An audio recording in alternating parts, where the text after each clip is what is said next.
The live TV, सच सबसे आगे। दोस्तों मैं बात हफीज हूँ। नमाज को लेकर बड़ा विवाद चल रहा है। ऐसा लगता है जैसे 2024 का चुनाव बीजेपी के लिए सिर्फ और सिर्फ नमाज के आधार पर ही जीतना बचा हुआ है और नमाज को लेकर अब जम के विवाद करने का मूड बन चुका हो। मानो हर तरफ यही देखने को मिलता है, छोटी सी चीज को इतना बड़ा बना देते हैं मुद्दा और भेदभाव का आधार बना देते हैं उसको। नमाज अभी ट्रेन का मामला चल ही रहा है जिसमें कुछ नमाजियों को पुलिस जो है जांच में जुट के ढूंढने में लगी हुई है। उसको लेकर अब विवाद बढ़ता जा रहा है। विवाद ऐसा बढ़ा है कि अब बीजेपी के नेताओं के वीडियो वायरल होने लगे हैं जहां पर वो भजन कीर्तन करते नजर आ रहे हैं ट्रेन के अंदर। और उस कड़ी के अंदर नाम जुड़ गया है शिवराज सिंह चौहान जी का।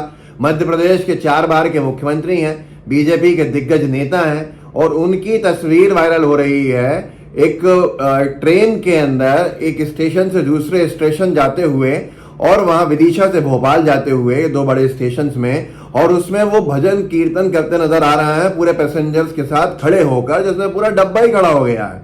अब उसको लेकर नए नए विवाद है। खैर पहले आप देख लीजिए, सैयद जुबैर अहमद ने डाला है और अंग्रेजी में लिखा है कि अगर नमाज जो ट्रेन में अपराध है, अगर नमाज पढ़ना ट्रेन में अपराध है तो फिर ये क्या है।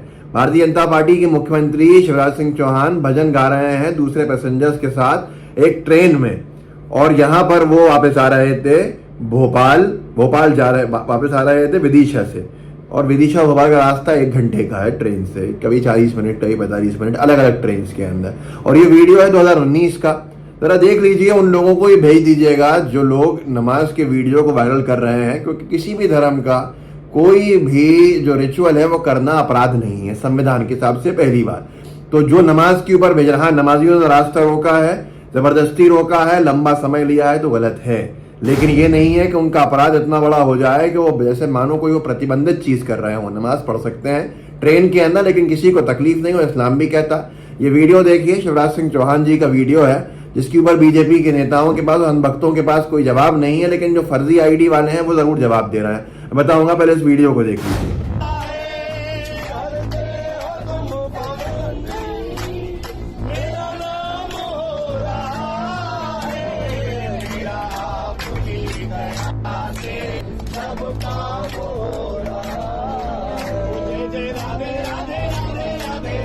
तो ये वीडियो देखिए आप और बताइए आप मुझे खुद इस क्लिप के बाद कि आपको नहीं लगता कि वहां अगर कोई दूसरे समुदाय के लोग बैठे होंगे तो उनको आपत्ति हुई होगी या उनको कोई परेशानी हुई होगी।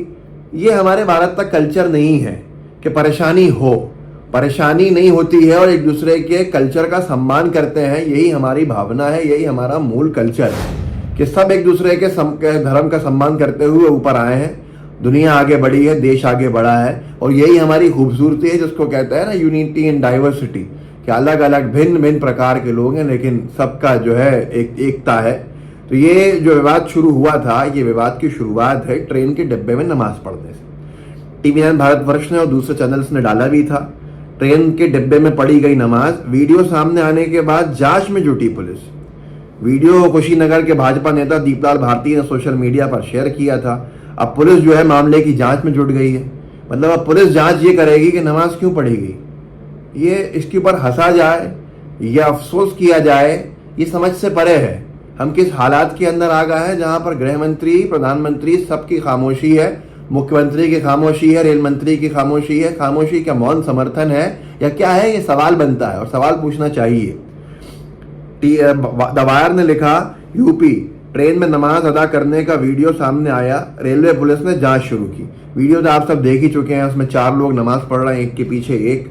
और मैं ये कहूंगा कि अगर किसी पैसेंजर को तकलीफ होती है तो शायद इस्लाम इस तरह की किसी भी धार्मिक जो चीज है उसकी अनुमति नहीं देगा।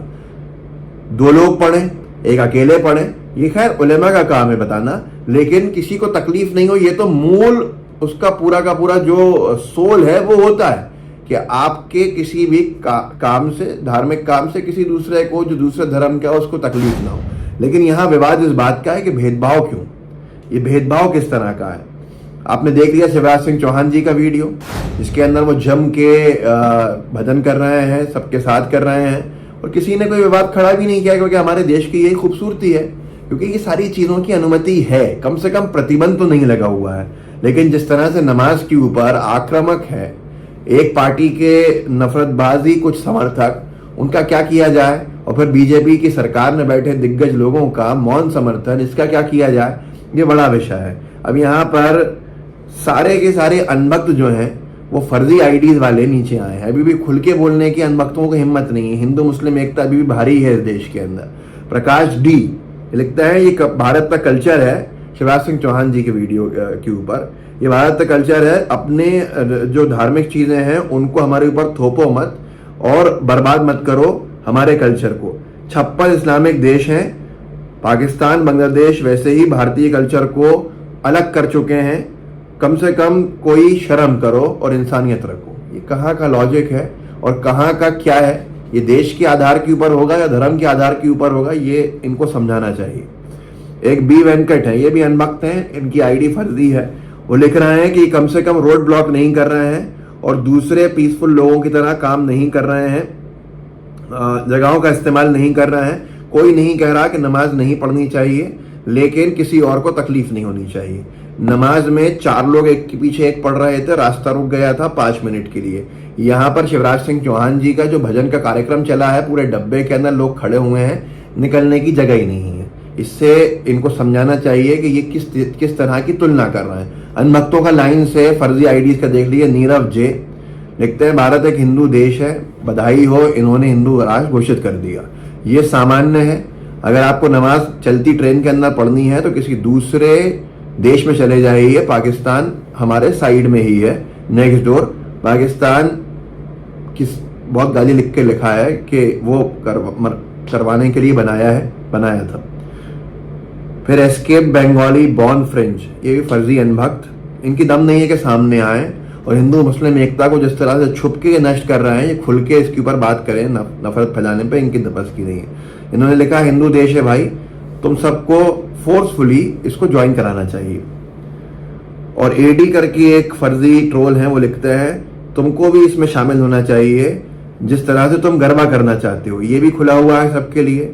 एक पितामह भीष्म है, वो लिखते हैं कि मुसलमानों को ये देश ही छोड़ देना चाहिए। उनको तो उस देश में जाना, जब उनको पहले से 1947 में देश दे दिया गया तो उनको ये देश छोड़ के वहां जाना चाहिए और उस देश में रहना चाहिए। लेकिन बड़ा विषय यह है कि नमाज के ऊपर इतना हंगामा क्यों है? साफ बात यह है, डाइवर्जनरी टैक्टिक है। रोजगार आप नहीं मांगो, आप अपने अधिकार नहीं मांगो, तो इसलिए आपको एक धर्म युद्ध के स्टेट में लाके छोड़ दिया गया। अब इसमें आप मूर्ख बनते रहिए, गोदी मीडिया आपको मूर्ख बनाता रहे। नुकसान किसका हो रहा है ये सबके सामने है। नमाज हो, पूजा हो, कुछ भी हो, कीर्तन हो, कुछ भी हो, हर जगह करने की अनुमति है, किसी भी धर्म का हो। ये संविधान की खूबसूरती है। और इसके ऊपर अगर विवाद खड़ा किया जा रहा है, गोदी मीडिया भी इस तरह से कर रहा है जैसे कि ये स्थापित हो जाए कि मानो नमाज जो है वो अपराध है। नमाज को पढ़ने की अनुमति संविधान दे रहा है। न संविधान में ये मना किया गया है कि ट्रेन में मत पढ़ो, न संविधान में ये मना किया गया है कहीं और मत पढ़ो, खुले में मत पढ़ो। सब जगह पढ़ सकते हैं, सब जगह गणेश पंडाल लगा सकते हैं, सब जगह दुर्गा माता के पंडाल लगा सकते हैं, सब जगह कावड़ यात्री चल सकते हैं, संडे मासेस ईसाइयों के हो सकते हैं, गुरुद्वारे के कार्यक्रम हो सकते हैं, सब हो सकता है, नमाज हो सकती है। लेकिन आपत्ति इस बात की है, इसलिए है क्योंकि चुनाव हार रहे हैं। यहां तक कि चलिए ठीक है ट्रेन में नहीं पढ़, मैं फिर कहूंगा कि जो लोग इस तरह से नमाज पढ़ें किसी को तकलीफ हो, ये इस्लाम इसकी अनुमति नहीं देता। ये इस्लाम इस तरह का कोई भी काम करने को नहीं कहता। आप नमाज पढ़िए, किसी और को तकलीफ ना हो, लेकिन जानबूझ के उसको विवाद बनाना, क्योंकि हम बचपन से देखते हैं ट्रेन में नमाज पढ़ते हैं लोग, ट्रेन में सुबह उठ के पूजा भी करते हैं लोग। ये भारत है और भारत में हिंदू मुस्लिम एकता है और हर एक व्यक्ति अपने धर्म का जो है जो खुद को उसको करना होता है कंपल्शंस पूरे करता है। लेकिन यहाँ ये बताना जरूरी है कि बताएं कम से कम कि फिर करें क्या, क्योंकि आप कह रहे हो ट्रेन में नमाज मत पढ़ो, चलिए समझ में आता है, मान लेते आपकी बात कि आप सही कह रहे हैं। लेकिन भैया जो लोग मस्जिद में नमाज पढ़ रहे हैं तो भाजपा के समर्थक गुंडे उनको मार पीट रहे हैं। ईबीसी ने लिखा था 1 हफ्ते पहले मस्जिद में घुसकर नमाज पढ़ रहे लोगों से मारपीट, गांव से निकालने की धमकी, ये तक मामला हो गया था। एफआईआर दर्ज हो गई थी, फिर अगले दिन एफआईआर वापस लेने को मजबूर हो गए। अस्पताल के अंदर महिला का नमाज पढ़ना अपने परिजन के लिए दुआ करने के लिए, वो भी आपत्ति हो गया साहब। यूपी वायर ने लिखा अस्पताल में महिला के नमाज पढ़ने पर विवाद को लेकर पुलिस ने कहा कोई अपराध नहीं हुआ, ये अगले दिन कहा। उससे पहले तो जहां तक मेरा सोचना है कि शायद एक शिकायत भी ले ली थी। तो ये सारी चीजें हैं जो सवालिया निशान खड़े करते हैं। अब लोग बताएं अनभक्त कि शिवराज सिंह चौहान जी का काम सही था या गलत था, और अगर इनका सही था तो फिर नमाज वालों का कैसे गलत है। ये सोशल मीडिया पर सवाल चल रहा है। आप इस वीडियो को आगे बढ़ाइए, लोगों को जागरूक कीजिए, व्हाट्सएप ग्रुप्स होंगे उनमें शेयर कीजिएगा, साथ में लाइव टीवी को सब्सक्राइब जरूर कीजिएगा। जय हिंद, जय भारत। द लाइव टीवी, सच सबसे आगे।